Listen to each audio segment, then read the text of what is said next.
Hello, God bless from Up Ministries. It's me, Dick Jr. I'm coming to you today to read you Hebrews chapter 5. I prayed and I asked God to help me to speak with you today before I started this video. And I suggest at any time that you place yourself in God's Word, and that you pray also and you ask Him for knowledge, wisdom, and understanding specifically, just like I do.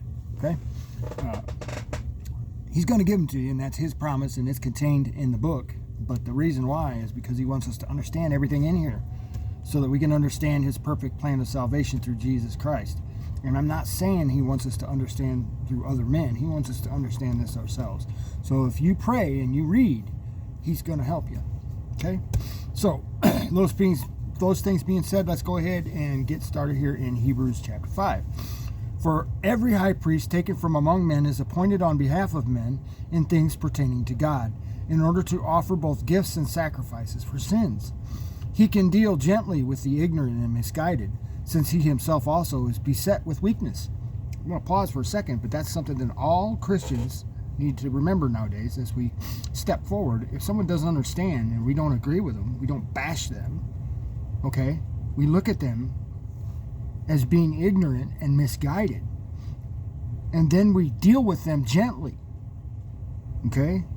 That's what it says to do. So, let's go ahead and move on. And because of it, he is obligated to offer sacrifices for sins, as for the people, so also for himself. And no one takes the honor to himself, but receives it when he is called by God, even as Aaron was.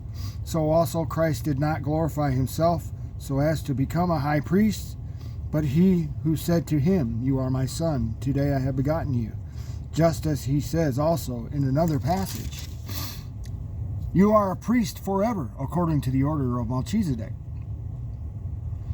I think it's Melchizedek, but that's... In the days of his flesh he offered up both prayers and supplications with loud crying and tears to the one able to save him from death, and he was heard because of his piety. Although he was a son, he learned obedience from the things which he suffered. And having been made perfect, he became to all those who obey him the source of eternal salvation, being designated by God as a high priest according to the order of Melchizedek.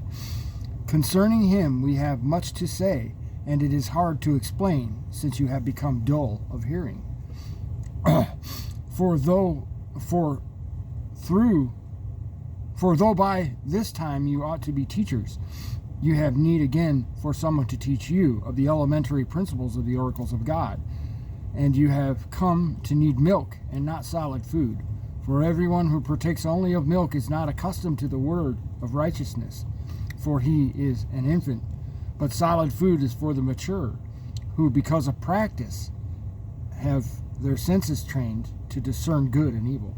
And that's what happens. You got to place yourself in God's word before you can go out there and try to discern what is good and what is evil. You see what I mean? Because you're just running off what you've heard and what you think you know. But before you go out there running around, and you need to place yourself in God's word and find out what it is. I mean, in truth. Not from memes, not from what people say here and there. Not find out in here. Anyway, that's all I've got for Hebrews chapter 5. Thanks for listening. God bless.